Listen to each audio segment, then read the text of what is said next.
दावत इस्लामी जी टिमही गॾिजाणी तालुका निगरान मुख़्तियार अली करमी जी सदारत हेठि ख़ानदादा हाउस सकरनि ते थी गुज़री, जंहिंमें तनज़ीम जे 12 मदनी कमनि बाबति ग़ौर वीचार कयो वियो, जॾहिं त पंहिंजनि पंहिंजनि शोबनि में नुमायां ऐं बहितर कारकिर्दगी ॾेखारींदड़ इस्लामी भाउरनि खे तालुका निगरान मुख़्तियार अली करमी पारां खेनि मञता तौरु लुंगियूं पाराए लफ़्ज़नि जी भेटा पेश कई वई। मञता माणींदड़नि में हाजी शकील अहमद अत्तारी, कारी फ़ुरक़ान अहमद अत्तारी, इमरान अली कादरी ऐं जावेद अहमद अत्तारी शामिल हुआ।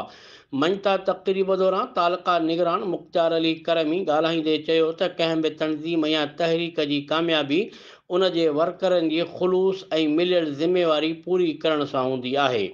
असीं सम्झूं था त दावत इस्लामी जी कामयाबीअ जो राज़ बि इहो ई आहे, पर उन हूंदे बि अञा वधीक कम करण जी ज़रूरत आहे, छाकाणि जो इस्लाह उम्मत जो कमु घणो रहियल आहे। गॾिजाणीअ में 15 अक्टूबर खां दावत इस्लामी खे माली तौरु सघारो करण लाइ शुरू कयल टेलीथून सिलसिले में भरपूर हिसो वठण जो ज़हन ॾिनो वियो।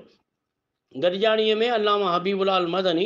अल्लामा शाहज़ैब अल मदनी, अल्लामा तलहा अल मदनी, अल्लामा फयाज़ हुसैन अल मदनी, मोहसिन अत्तारी, मोहम्मद शमीम अत्तारी, ग़ुलाम क़ादिर अत्तारी ऐं नासिर बेग अत्तारी समेत